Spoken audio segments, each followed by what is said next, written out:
I just paid $92,000 to renovate my mother-in-law's house, and now this lady has lost her marbles. I haven't even been talking to her in so long. And you know what else she said? I'm 35, female, and a widow who lost my husband Daniel 2 years ago. It was the worst moment of my life. I mean, nothing could have prepared me for it. He had passed away after an accident and an unsuccessful surgery. To make matters worse, my mother-in-law, Sarah, blamed the entire incident on me because it was my fault that he had gone out that day. It's the same woman giving me headaches today, 2 years later, after taking all the savings I had. $92. Zero is not a small amount to throw away just like that, and I'll be darned if I let her get away with it, with her warnings and threats. It had taken a while for things to get back to normal after Daniel's death. I had been 7 months pregnant then, and had begged him to go out and get me food, because neither one of us had been in the mood to cook.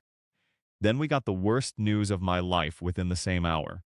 I don't even know how Sarah found out, but when I noticed her ignoring me more than usual at the hospital, I suspected she blamed me for it. I got my confirmation when she was ranting and raving for a week after Daniel passed. I'd believed her at some point, because if I had just decided to keep my mouth shut, my husband would be here to live another day. If not for the sake of the baby I was carrying, and my 2-year-old daughter, Mary, I don't know what would have become of me, given my mental state. Sarah even went ahead and told all my in-laws that I was the one who had sent Daniel out that night, and had cooked up the most ridiculous story about me planning the entire thing because I didn't like her. To this day, I'm not on good terms with Daniel's aunt and her family. The others gave me the cold shoulder for a while, but then understood it wasn't my fault. That year, I'd fallen sick many times due to depression. My final month of pregnancy was terrible, and I had to go through surgery to get my baby out safely. My now 2-year-old son, Junior, looks just like his father, and when I saw him after my delivery, I shed tears of pain, because Daniel and I had hoped for a son, and he was gone before he got his wish. My mom was the one person who kept me sane, because the urge to starve myself and become an alcoholic were both very real. One thing I'm grateful for is that my children were young enough that they won't remember most of this when they're older. 7 months after I gave birth, I was finally getting back on my feet. I'd gotten a job as a virtual assistant, started my own blog, and was able to take good care of my children with the money I earned. I had also taken some data science training, and by the end of the first year, I had quit my initial job and was earning good money as a novice data scientist. Next thing I knew, I was visited by my husband's lawyer and learned that he had left me a whopping $100,000. It was the best news I'd heard in a while. I decided not to touch the money unless it was for something really important. I should have become suspicious when my mother-in-law suddenly decided to become nice to me. It was a little over a month after the visit from the lawyer, and she came to see how I was faring as a widow with 2 children. I was a little wary in the beginning, honestly, because I wasn't used to niceness from my mother-in-law. She had become touchy, smiley, huggy, and caring, bringing me and the kids home-cooked meals and visiting every fortnight. After some time, I had gotten used to it, but my mother did not like that she was visiting so much. I remember when my mom came over to stay for a week to observe Sarah's behavior, or so she said. In the end, she concluded that something was simply off about Sarah, something about her attitude toward me. When I decided to speak to Sarah about it, she apologized for how she had treated me in the past. She told me she was lonely and had tried to hold on to her hatred toward me and her grandchildren, especially now that the one person she had always doted on, my husband, was gone. When I looked at her, I believed her. Then again, my mom had always told me that my empathy prevented me from being a good judge of character. I hate that she ended up being right. Another incident came to mind. Sarah had come to pick up the kids, saying she wanted me to take a break and offered to stay with them for the day. When my children were back, Mary had a strange look on her face instead of the happiness I expected whenever Sarah visited. I had to ask in the end, and the reply I got was, "I'm not sure I like spending time with Grandma anymore." At first, I ignored it because I didn't know what had prompted that kind of response. In the end, I asked Sarah if anything had happened between her and my daughter, and she said everything was fine. She also mentioned Mary wanting to play on the swing, set multiple times and being told to stop asking. I thought Mary was just being a typical unpredictable child and believed Sarah. And that's an obvious lie now, because my daughter isn't the type who is fond of playing outside. I can already see she'll be introverted as an adolescent, since she only likes challenging games and would rather be left alone with Legos and coloring books than join a friend on a play date. All that aside, Sarah had kept up the kindness for a few more months before springing her real question on me. She proposed living with me and the children and asked if she could move in. I lived in a two-bedroom apartment, spacious but pretty modest. I wasn't sure Sarah would like it, so I declined. I told my mom about it, and she was happy with my decision. About a week later, Sarah called again, and I learned she wanted to live with me because of the condition her house was in. I made sure to visit and see for myself, and the glorious house I remembered from 2 years ago was only a shell of itself. Leaking roofs, horrid plumbing, unkempt yards, peeling paint, and infested furniture. And those were the least of the problems I saw. It was like somebody had taken their time to wreck the place. Sarah told me she wanted repairs done but didn't have the money to do it. The house was a big one in a quiet neighborhood, 4 bedrooms and a smaller one, to use as storage, a huge backyard, and plenty of potential. In that moment, I told her I'd see what I could do to help, which was a white lie I came up with on the spot. When Sarah asked for money for repairs, I mulled it over. On one hand, the repairs would require substantial money. On the other hand, I could leave my apartment and move in, and it wouldn't be so crowded. And if in the end I decided the house was too much, I could sell or rent it out, since it belonged to my husband's family. Plus, in the future, the house would belong to me whether or not it got fixed. I had wanted to keep the money my husband left me for my children's schooling, but I had enough years to make that money back, and the cost would increase if I declined, and we ended up having to give up the house. In the end, Daniel's mother needed a place to stay. I didn't like her much because of our history, but I couldn't just leave her to fix the house herself. The pros of fixing up the house to my taste far outweighed the downsides. After much thinking, I told my mother-in-law my plan of moving in once the house was done, and she agreed. Of course she did, when I was the one paying for the renovations. I'd given her $50,000 at first, thinking it would be more than enough to get the house in good condition. But in the end, the materials and workers' pay cost me a total of $92,000. The house was beyond beautiful when it was done, though, and I pushed aside the pain of losing such a huge amount of money. I still had enough to feed myself and my kids comfortably. Rent wasn't really a problem anymore. Imagine my shock when I took my kids to the house, only to find that my mother-in-law wasn't there. She had assured me she would be there, and I thought she could have at least left a key with the neighbors or something. She never even returned that day, and I had to drive my children back home after being unable to reach her. This happened 4 times in a row, me visiting and finding out she wasn't home. I asked around, and no one had seen her in a while. I began to fear the worst, thinking she must have sold the house without telling me. I went to visit the following week, and the one thing I could never have expected happened. I got a stern warning that I was not to step foot in the house. Before, my terrible energy passed to her like it passed to my husband.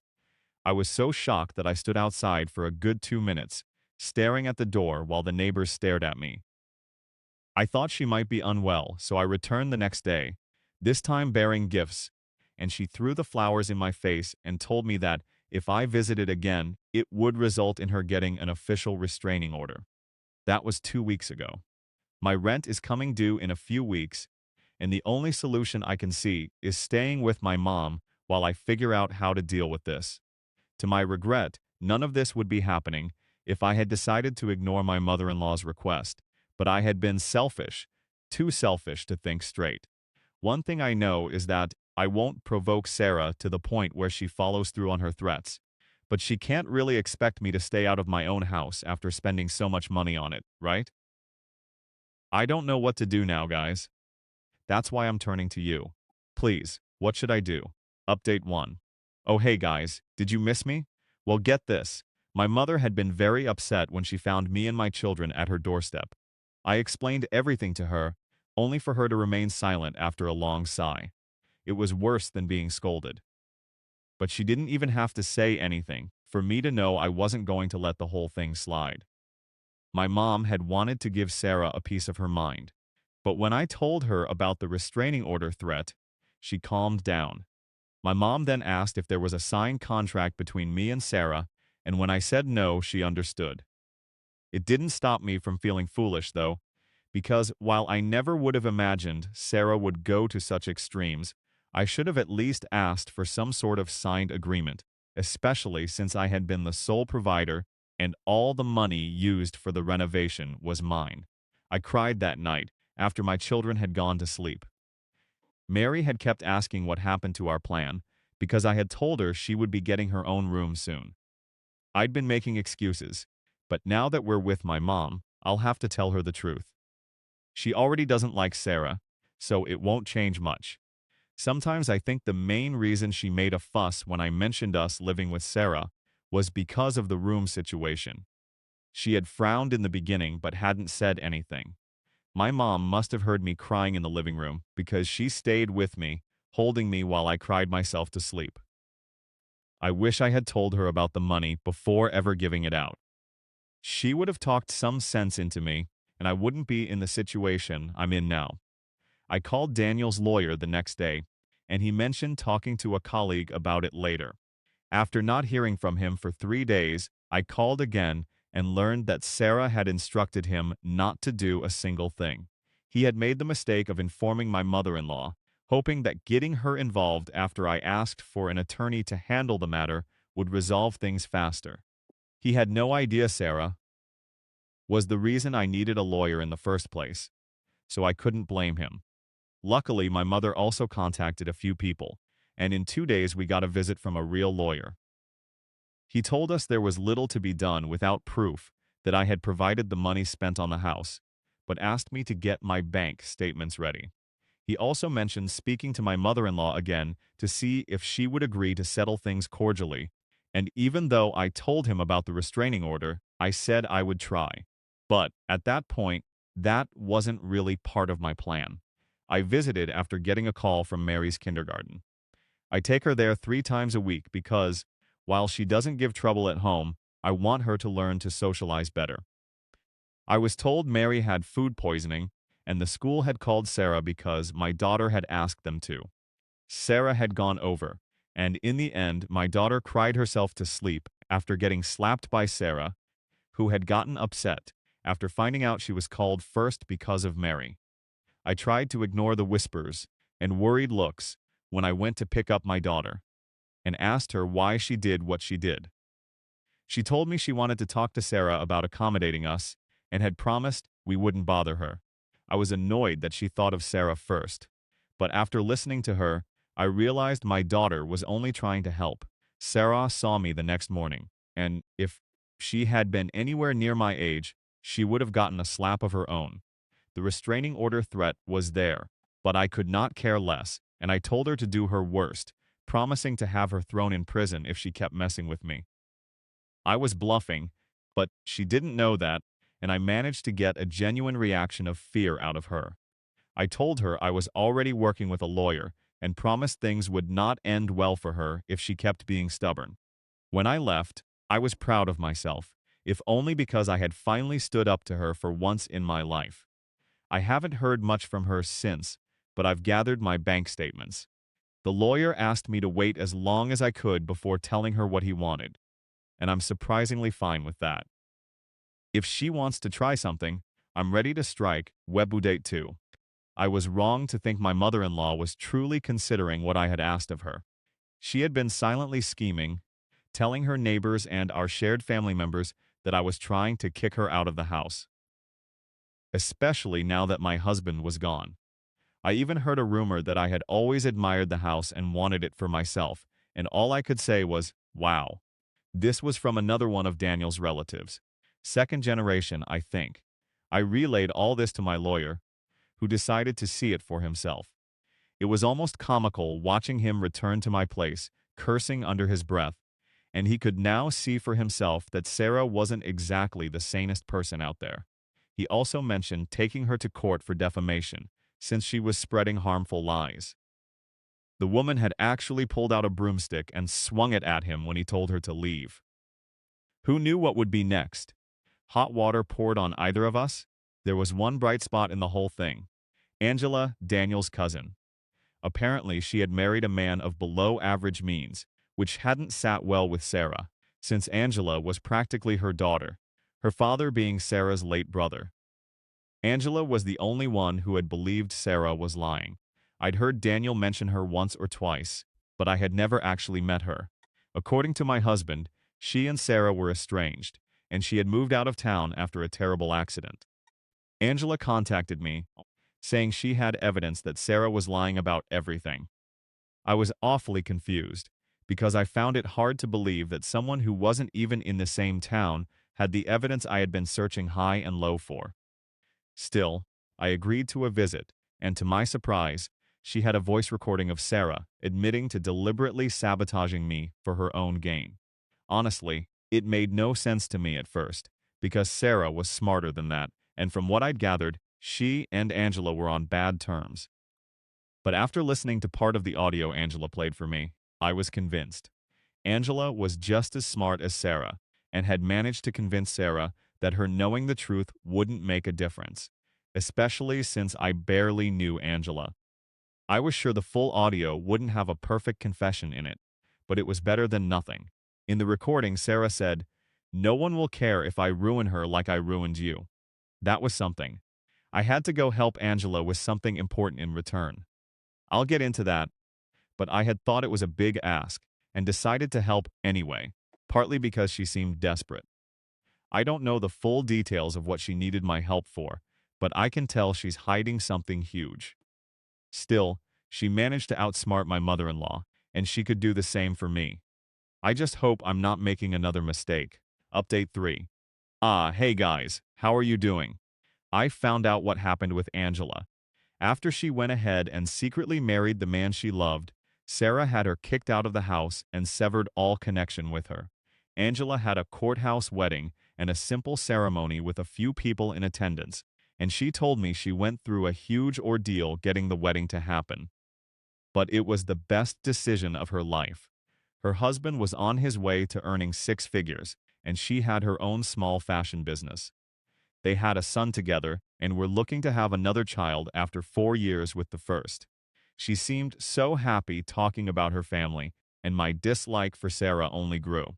Sarah had almost succeeded in taking Angela's happiness away from her, and I wondered if she was even capable of basic human decency. I also learned what Sarah meant when she said she had ruined Angela.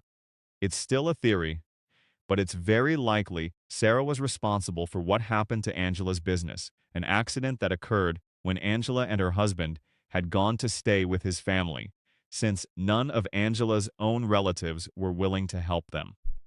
Angela managed to find footage of a young man in his early 20s visiting Sarah around the time the damage happened, and the figure who caused the destruction looked similar to that man, though his face was never caught on camera. When Angela asked my mother-in-law about it, Sarah told her nothing but a flat lie. My job, my end of the bargain, was to get the truth out of Sarah. According to Angela, it could help my case by showing the court that Sarah was willing to go to any extent to get what she wanted, or to settle a score. My lawyer had told Angela that Sarah couldn't be convicted, even if guilty, since it was an old case, but it could still be helpful, as Angela said. I'd already agreed to help, but the problem was figuring out how to get the truth out of Sarah. The opportunity presented itself when Angela suggested provoking Sarah the way she had provoked me. Though Sarah wasn't that easily fooled. In fact, I think the only reason she slipped up with me was because she never imagined Angela would travel across towns to help someone she barely knew. So I went to Sarah's house under the guise of telling her I was taking her to court soon. She nearly slammed the door in my face, but a phone call stopped her. Next thing I knew, Sarah went almost white as a ghost, staring at me while muttering into her phone. I was thrown off because I'd never seen her like that before. After trying to get me to leave, Sarah made the mistake of leaving me alone with her phone while she went to get something to use against me. I took a picture of the number on her screen and left the house before she could actually try anything. To be honest, I wasn't entirely sure what I was doing, but Sarah had clearly gotten scared. I called the number and learned it belonged to a car wash. The unfriendly voice that answered ended the call quickly, and if I hadn't decided to visit the car wash myself, 2 days later, I never would have learned that the man on the phone was the same one Sarah had been talking to. To cut a long story short, Sarah was being blackmailed by the very man she had hired to ruin Angela's business. After a personal visit from my lawyer, the man was nowhere to be found again. I then confronted Sarah, telling her I knew what she had done to Angela and that I planned to use it against her in court. After tracking down the man from the car wash, I made sure to record Sarah in the moment, as she told me to do as I pleased, since the information was no longer relevant to me. The way she said it told me Angela had been right, that Sarah was responsible for nearly ruining her life. As much as I'd like to thank fate for guiding me to Sarah's house that day, I have a trial to attend. My bank statements and evidence are ready, and Angela is willing to testify in court if things don't work out as they should. Wait 4. I almost faltered in my plan to take Sarah to court.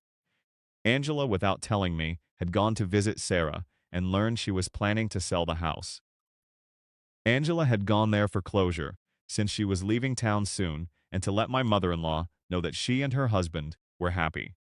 She hadn't planned to mention the sale, but found out after seeing Sarah with a realtor. I made a few visits to a neighbor who didn't hate me, and heard that Sarah was planning to leave town. At least one thing was clear. She planned to take the money and disappear before the law caught up with her. At that point, I didn't even care about the house anymore.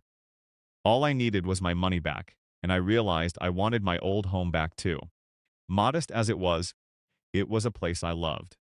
I contacted my former landlady, who told me it was still available, but that someone else was interested in renting it. That someone was Sarah. I was confused, since I thought she was leaving town, so I called and warned her to leave my old home alone. That was when the strangest thing happened. She began to cry over the phone, saying she missed Daniel and begging me not to take her son from her. I hung up in confusion. In the end, I figured she was just a mother who missed her son, and it felt so bad that I nearly gave in to the thought of letting her have the house. My mom, thankfully, talked some sense into me, along with a call from Daniel's lawyer, who told me I was one strike away from a restraining order myself.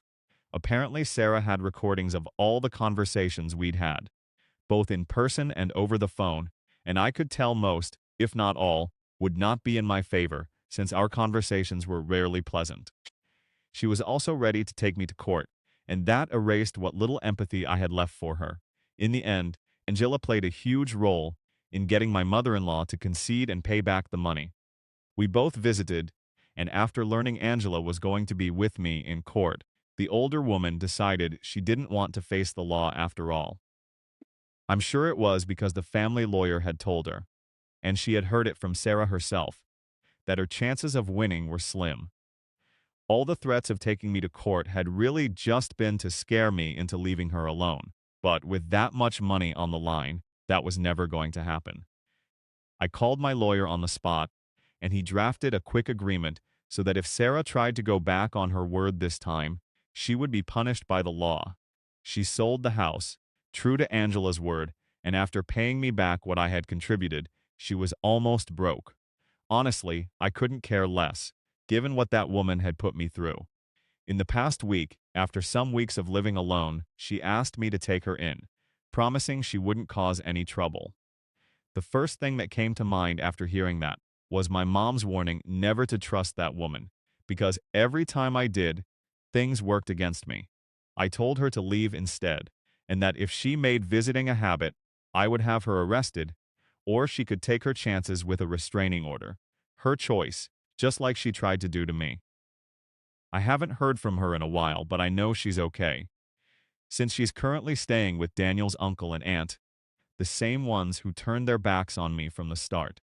I hope she gives them just as much trouble. She's really fond of doing that.